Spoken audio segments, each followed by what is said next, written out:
Mesdames et messieurs, bonjour. Bonsoir, mesdames et messieurs. Je vous souhaite la bienvenue à notre session spéciale. Je suis Robert Detta. Concernant, je suis chaire UNESCO sur l'éducation pour les modes de vie durables, Université de sciences appliquées. Je remercie l'UNESCO et APSU et le gouvernement coréen d'avoir accordé cette occasion précieuse pour apprendre beaucoup de choses et également présenter nos exposés. Nous travaillons avec 5 différents pays pour faire les recherches sur l'éducation au développement durable.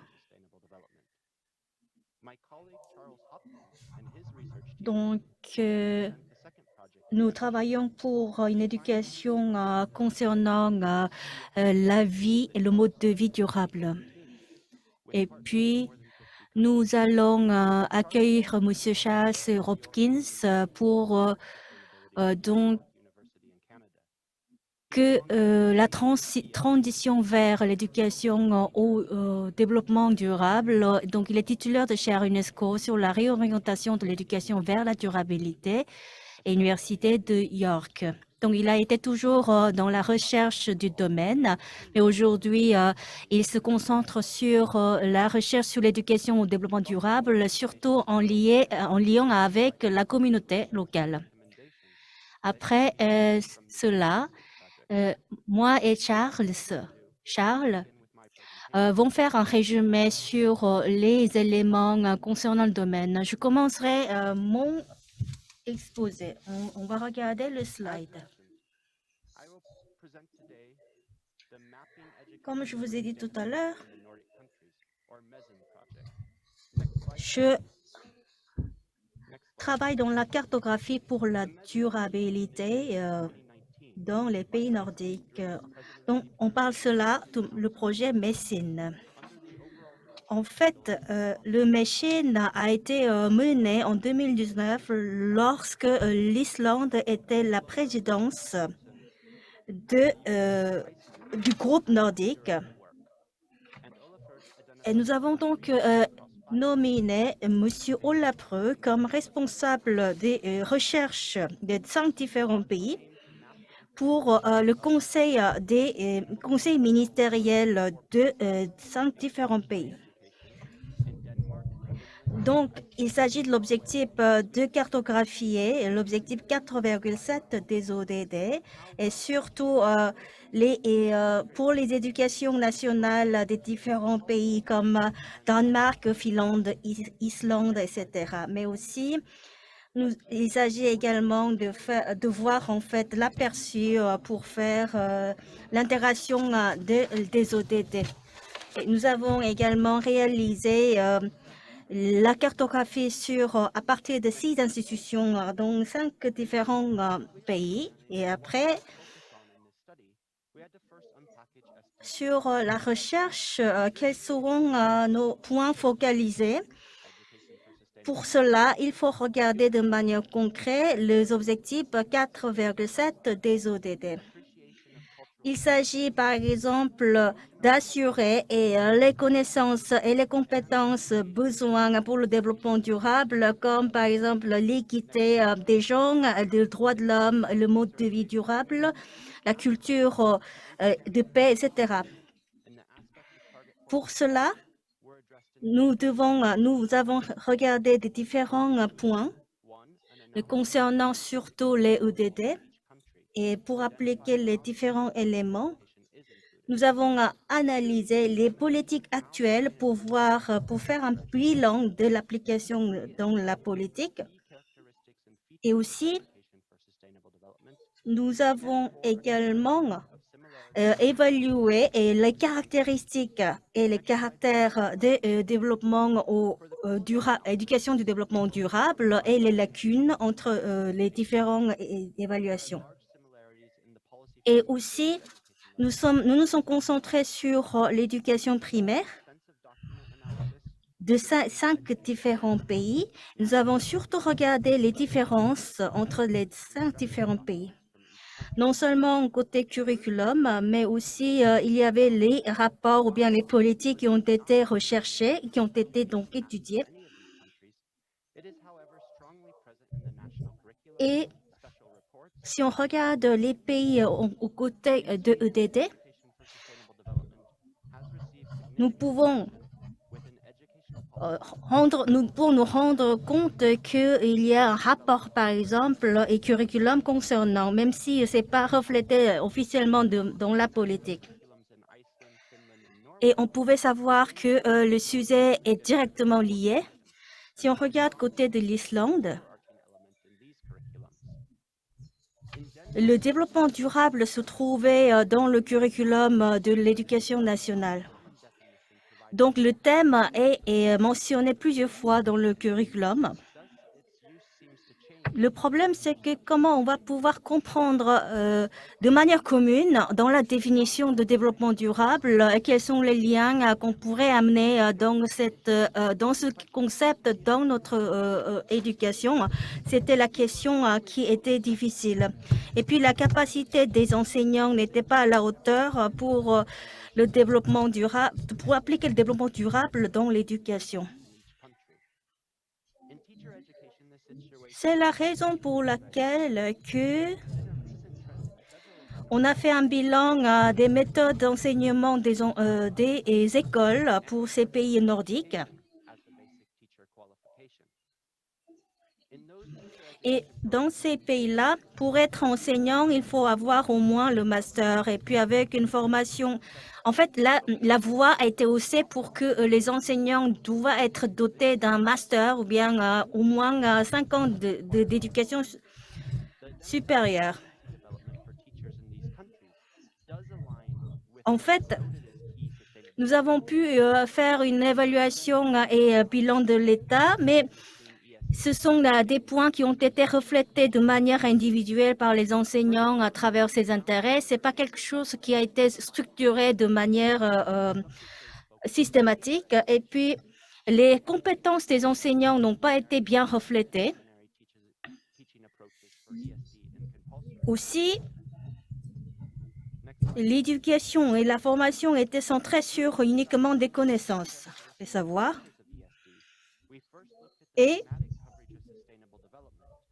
on a regardé donc les caractéristiques clés de DD.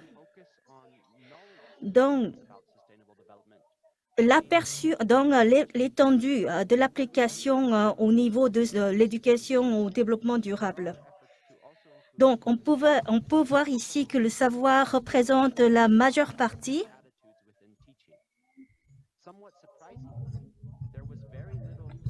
Et là, on peut voir tout de même que la valeur et puis le savoir concernant le développement durable ont été appliqués. Mais on ne peut pas voir malheureusement que l'application concrète du développement durable a été réalisée dans notre éducation. Et puis, nous avons vu également les approches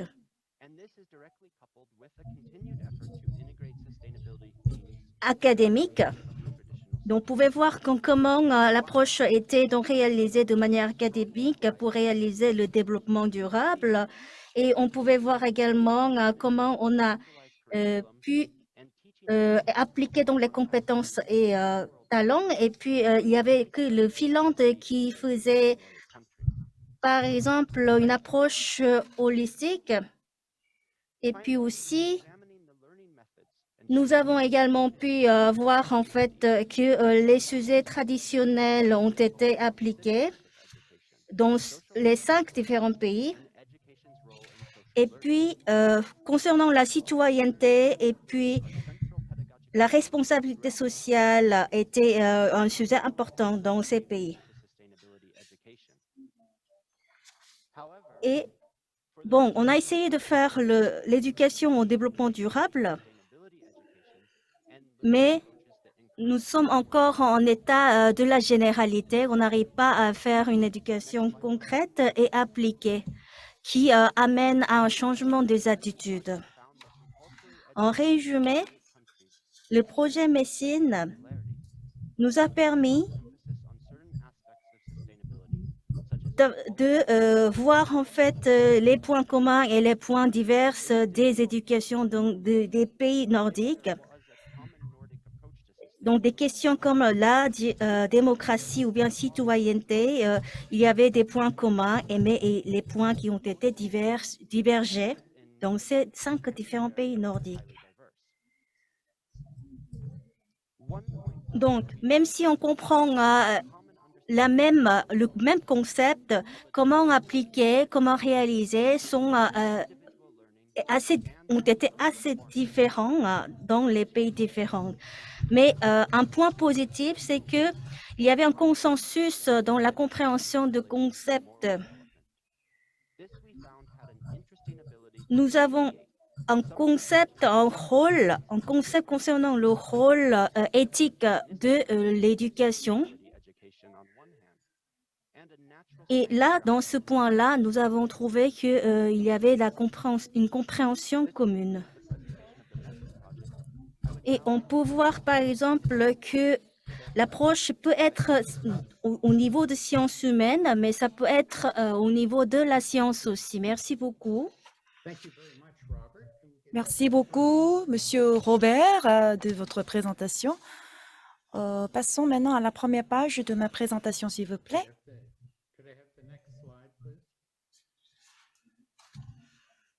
Veuillez partager le fichier PPT, s'il vous plaît, pour ma présentation. Merci. Merci, Monsieur Robert, encore une fois de votre présentation. Maintenant, je vais lancer ma présentation. Dièse, UDD indigène, la recherche mondiale sur l'UDD indigène. J'aimerais bien partager avec vous les enjeux sur la communauté locale, en particulier les personnes autochtones. Auparavant, l'UNESCO a mené une recherche auprès de 18 pays.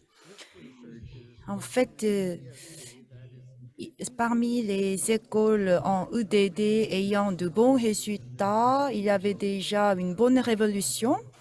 Donc, ils traitent déjà la communauté locale, l'économie locale dans ces écoles.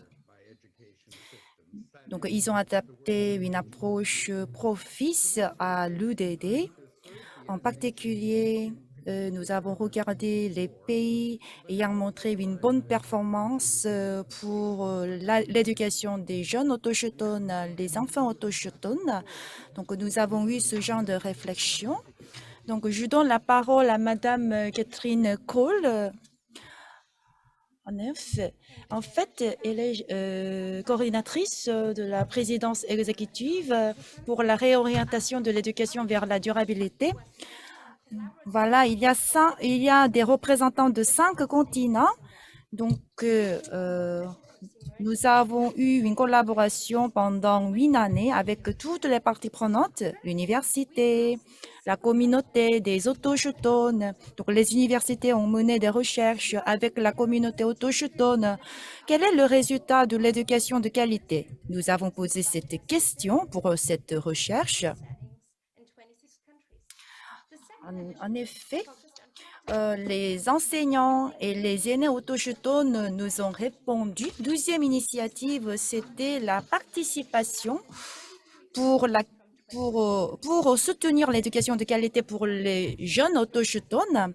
Nous avons collecté les cas exemplaires de 21 pays. Et troisième initiative est en cours. Donc, à travers ces simples questions, qu'est-ce qu'on peut obtenir dans la qualité de l'éducation parmi les parties prenantes? Enseigner les jeunes autochtones, il n'y a pas de grande différence par rapport aux autres apprenants. Donc, pour les jeunes autochtones, ils sont exposés aux enjeux de la communauté locale.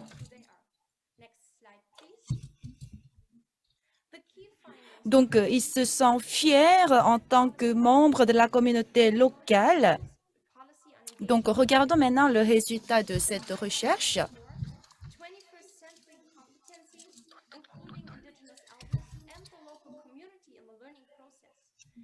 Donc, auprès de 21 pays, nous avons mené une recherche auprès des aînés autochtones.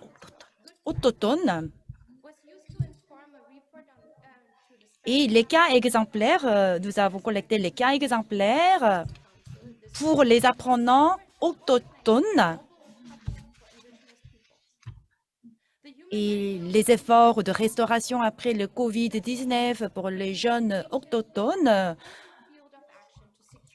Donc, à travers ces recherches, nous avons obtenu quels résultats? C'est pour le bien-être indigène. L'éducation est un élément vraiment important. Donc, je vais partager avec vous les autres recherches à travers le lien. J'aimerais bien vous présenter notre collègue, Madame Pika Keskilatu. Elle est chercheuse universitaire de l'Université de Laponine de Finlande. Elle a plein de carrières, plus de 20 ans dans l'éducation.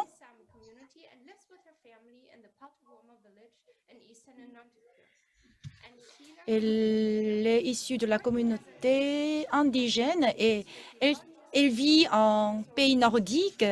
Et en tant que conseiller, elle travaille à l'université.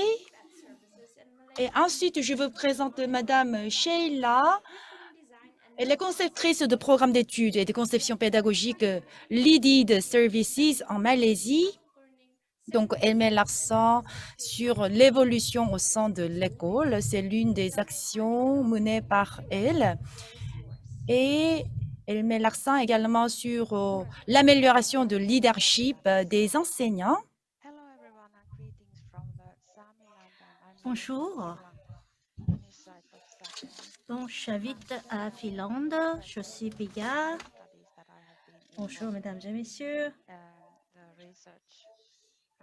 Donc, je vais vous présenter 2 cas auxquels j'ai participé. Donc, on regarde le slide suivant et encore suivant. Donc, je vais regarder donc les peuples indigènes Sami qui se trouvent dans les différents pays comme Finlande, Norvège, ou Suède ou la Russie. Il y a 9 différentes langues de Sami. Donc, vous voyez sur la carte, en fait, ils sont risqués et ils sont exposés à différents risques. La population de Sami est aux alentours de 100 000 et 150 000. Et la difficulté qu'on trouve aussi, c'est qu'au niveau de Finlande,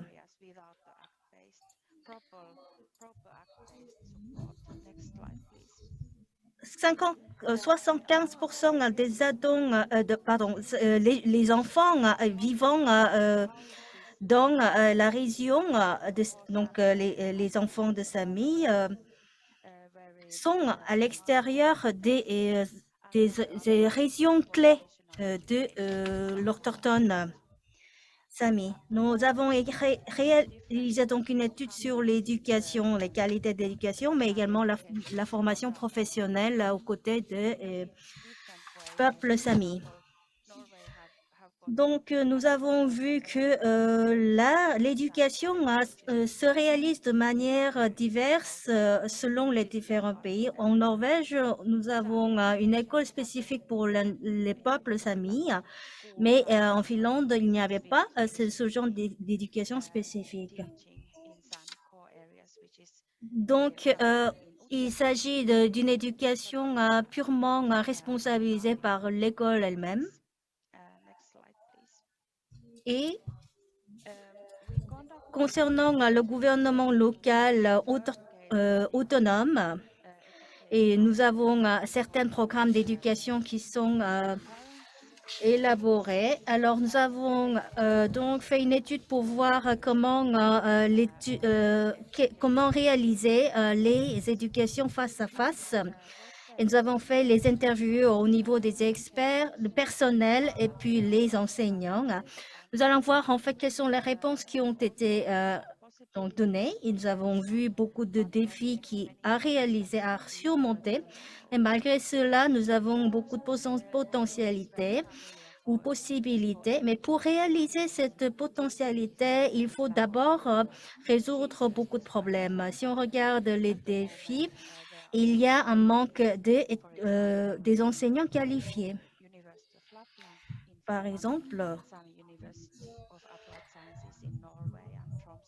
au niveau des universités de Lapland, il y a certaines recherches côté Sami, mais il reste encore à développer, c'est-à-dire il manque encore des écoles qui forment les enseignants parlant la langue Sami. Et puis aussi, il y avait la diversité des apprenants, c'est-à-dire il n'y a pas les apprenants homogènes. Aussi, côté des activités extrascolaires, même si on reste dans les mêmes environnements d'éducation, mais le niveau de langue maternelle était différent par rapport aux différents apprenants. Et puis aussi, la langue Sami était souvent considérée comme une activité scolaire, extrascolaire, pardon. Donc, il s'agit uniquement d'un cours de 2 heures par semaine.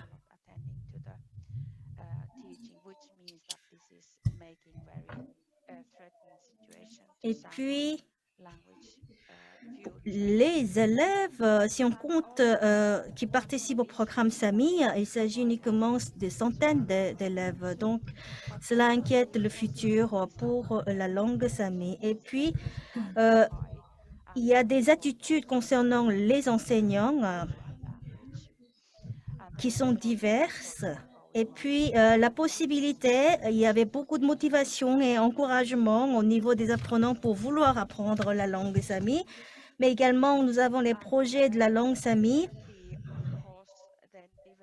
Et puis, cela pourrait également pouvoir peut-être avancer nos possibilités. C'est la raison pour laquelle on a besoin de plus de soutien pour la langue de Sami afin que nous puissions réaliser ses potentialités. Et aussi, je pense qu'il faut élargir le champ de travail de la langue Sami en dehors de la zone clé de Sami. Encore un projet qu'on a réalisé,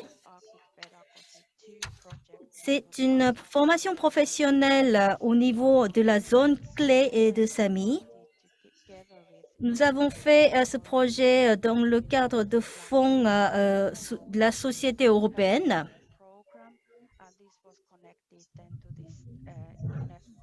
Donc, nous avons également fait le pâturage des rennes, le programme de pâturage des rennes avec la région Lapland. Ça pourrait être considéré comme le programme d'éducation au développement durable. Ce qui était spécifique, c'est que la plupart des apprenants participants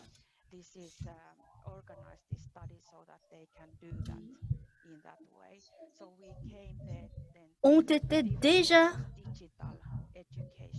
pouvaient être impliqués réellement dans le pâturage des rennes et que aussi nous avons fait en sorte que les apprenants puissent rester à la maison pour continuer l'apprentissage.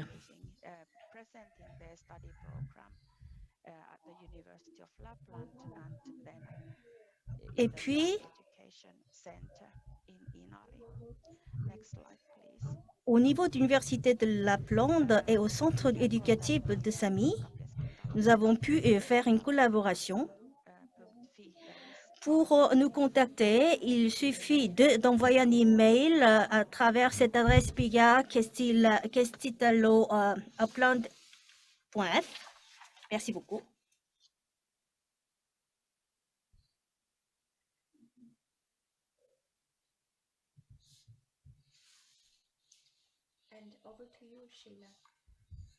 Merci, madame. Merci, madame. Nous allons donner la parole à madame Sheila. Merci, Madame Catherine. Avant de commencer ma présentation, j'aimerais bien vous poser une question. Au niveau de l'école, de la communauté locale, comment on peut donner un impact positif à la communauté indigène? Regardons le slide. En fait, après avoir mené cette recherche, ce qui était impressionnant, c'est que tout ce qu'on fait pour les élèves, on doit avoir beaucoup de passion et on doit être sincère. Mesdames, Messieurs, bonjour. Voilà, le sujet de ma présentation, c'est le travail de cœur et le travail acharné. En effet, j'aimerais bien partager avec vous le renforcement de leadership pour l'inclusion et la collaboration dans les écoles primaires d'Orang Asuli en Malaisie. Le slide suivant, s'il vous plaît, en cas de Malaisie. Dans la partie de l'Est et à l'Ouest, il y a l'Orang Aseli. Ce sont des indigènes, des peuples indigènes. Donc, il est considéré comme le peuple original, le premier peuple de la péninsule de Malaisie. Donc, leur mode de vie et leurs pensées, leurs pratiques sont différents l'un à l'autre. Par exemple, Semai, Negrito, Proto-Malay. Proto-Malay représente 42%. En fait, il y avait différents caractères de population. Et en cas de Orang Aseli, ils reçoivent le soutien sous le développement d'Orang Aseli. En 1954, nous avons élaboré une loi sur les peuples indigènes. Passons au suivant. Regardons maintenant l'histoire de Laurent Asseli en Malaisie. À travers l'histoire de Laurent Asseli, nous pouvons apprendre plein de choses sur la manière de l'historique en Malaisie. En effet, il y a tellement beaucoup de ressources patrimoniales d'Orang Asseli, mais ils étaient victimes de discrimination par rapport aux autres peuples de la Malaisie et il y avait une sorte de perturbation en termes d'échange avec les autres peuples de Malaisie. Il y a toujours le conflit sur le territoire. Passons au suivant, s'il vous plaît. Malgré ce genre de difficultés, l'Orang Aseli, on pense que le nombre de la population d'Orang Aseli augmente. Il est vrai que le nombre de la population d'Orang Aseli augmente chaque année. Et en effet, le peuple d'Orang Aseli s'oriente vers les villes pour le mariage, pour l'éducation et pour le travail, etc. Concernant l'éducation dans l'Orang Aseli, on fait des efforts pour trouver des bonnes solutions en termes de l'éducation du niveau primaire au niveau secondaire. Les enfants d'Orang Aseli ont parfois décroché leurs études au milieu de leur programme scolaire, mais parfois, ils ont réussi à passer au lycée. Donc, le leadership de l'école, l'environnement et le programme d'études de l'école sont vraiment importants pour la continuation des études pour les élèves d'Orang Aseli. Ce qui était plus important dans cette recherche pour les enfants d'Orang Aseli, c'est de faire participer les enfants à l'apprentissage. Comment on peut faciliter et promouvoir la participation des enfants d'Orang Aseli? À travers cela, nous pouvons faciliter la réussite des enfants d'Orang Aseli. Comment on peut mener cette recherche de manière efficace? En fait, nous avons sélectionné 12 écoles primaires composées tout simplement le peuple d'Orang Aseli et une autre école dont le pourcentage d'Oran Asili est minoritaire. Regardons maintenant le contexte de cette recherche. Qu'est-ce que ça veut dire Trust School? En effet, c'est une école soutenue par le secteur privé et public. Donc, le secteur privé organise, gestionne l'école avec le soutien du gouvernement, soutien du secteur public. Donc, le Trust School, donc voilà, c'est le Trust School. Nous avons adopté cette méthode pour la recherche. Focus Group, un des un interview avec les directeurs d'école, des enseignants, des parents, les leaders de la communauté, les enseignants et mentors de la communauté. Nous avons également effectué la visite sur le terrain pour la recherche. Lors de la visite sur le terrain, nous étions accompagnés par l'association de peuples d'Oran Asili. Voilà les outils de la recherche. Quelles sont les normes de Trust School? C'est vraiment concret et clair. À travers ces normes claires, nous avons conçu un cadre. Il y a 4 objectifs stratégiques: le leadership de qualité, l'enseignement, l'apprentissage, le développement des élèves et la relation entre les parents et la communauté. Mais on n'a pas traité le multiculturalisme et les différences culturelles. Donc, ce qu'on a mis l'accent, c'est sur l'inclusion et la collaboration, etc. Alors, regardons maintenant les efforts effectués par les écoles afin de promouvoir la participation active. Passons au suivant, s'il vous plaît. Voilà quelques exemples des initiatives et des bonnes pratiques. Comment la relation entre la communauté et les parents ont été nouées. Passons au suivant, s'il vous plaît. Voilà le résultat de ce programme. En fait, le taux de présence à l'école a été élevé et les parents d'élèves participent plus activement dans les activités de la communauté locale. Ça nous a permis d'atteindre les objectifs communs de la communauté. Et en termes de la réussite scolaire, le taux de réussite était élevé. L'évaluation à l'école est importante et le curriculum scolaire est aussi un élément important. Et il y avait également la formation professionnelle pour trouver des emplois. En raison de COVID-19 depuis longtemps, nous avons connu plusieurs défis à relever, par exemple le niveau de la littératie, le niveau de compétences en mathématiques diminue de plus en plus. C'est pareil pour la réussite scolaire, le niveau de la réussite scolaire diminue de plus en plus. Mais à travers ce genre de défis à relever, ça nous a permis d'améliorer le programme d'amélioration scolaire pour mettre l'accent sur la santé mentale, sur l'environnement socio-émotionnel. Ça nous a permis également d'aménager l'environnement scolaire dans l'ensemble. Un directeur de l'école doit avoir bonne réflexion parce que il faut nous montrer une vision claire sur l'école en se basant sur les 3 cas exemplaires. En fait,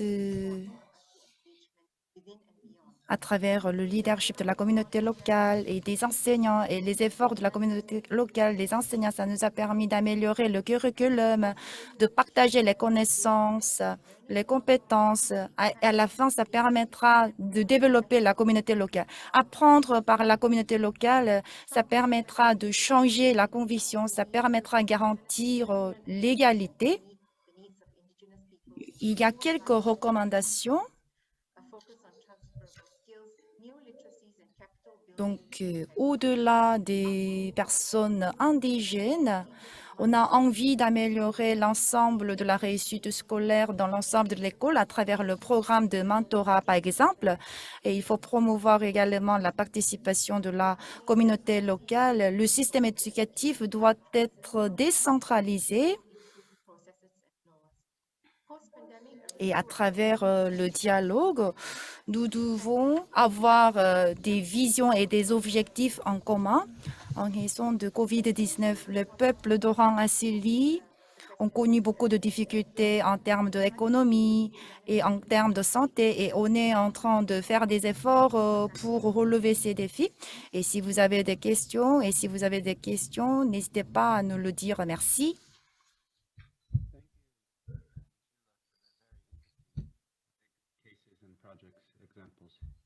Charles and I will now briefly try to summarize some of the key findings from these two very different research projects that we've presented. Monsieur Charles et moi vont présenter le résultat de différentes études.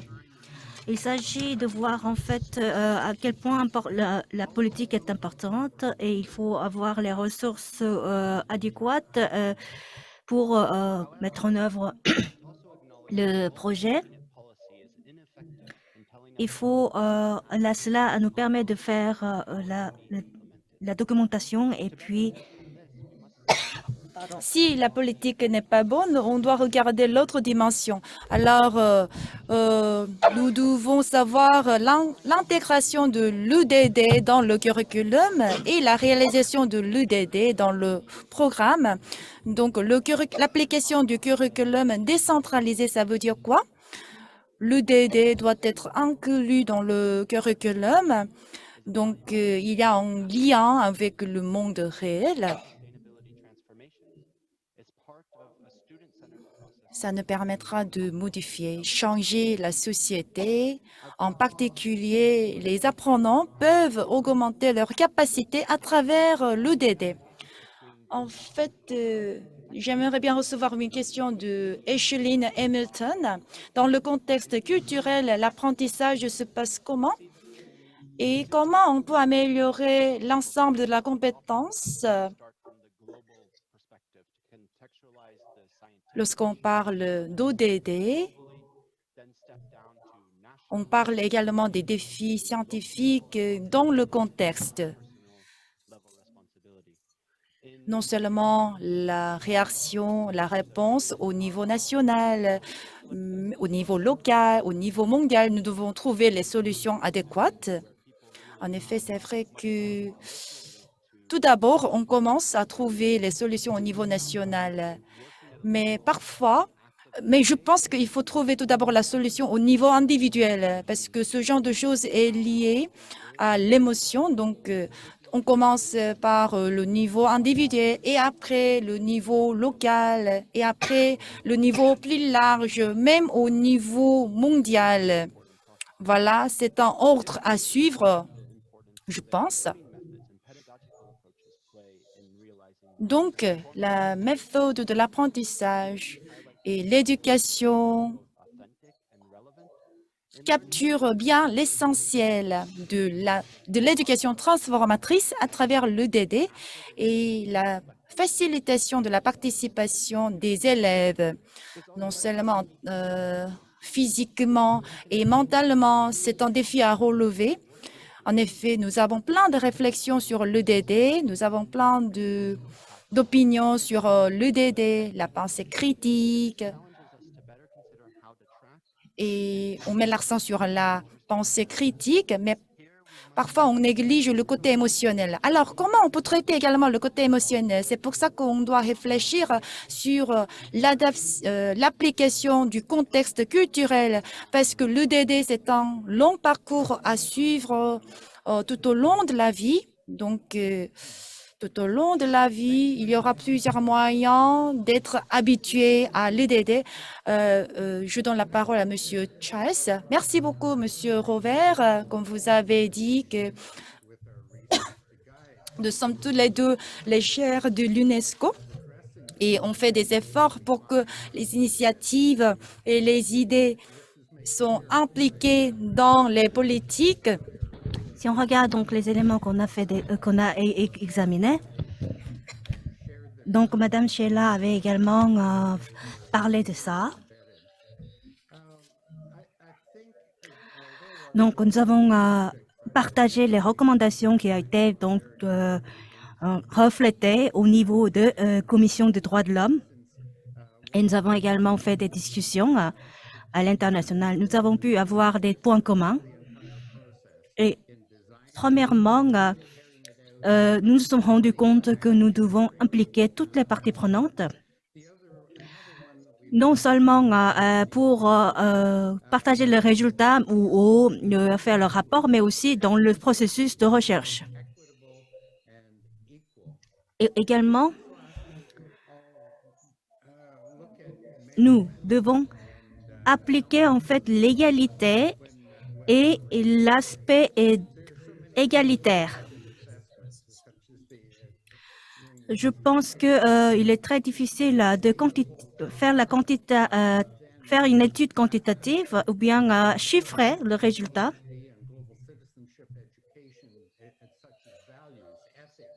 Et pour éduquer les enfants, côté de ECM et EDD, il s'agit d'un enseignement en fait des valeurs. Et on ne sait pas quand on va pouvoir, on va dire, faire exprimer ces valeurs dans notre vie. Alors, comment on va pouvoir mesurer et faire un rapport?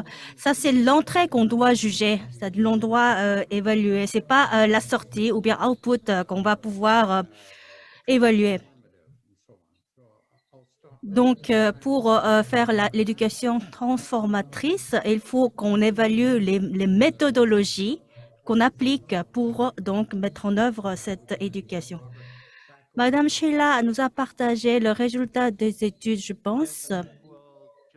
Monsieur Robert, on va passer la parole à vous. Alors, nous regardons donc le Slido pour finir notre session.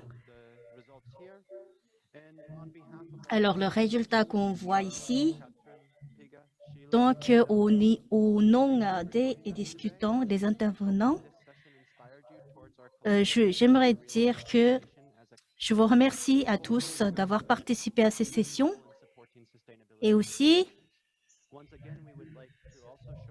l'éducation est un élément clé pour un changement transformatrice.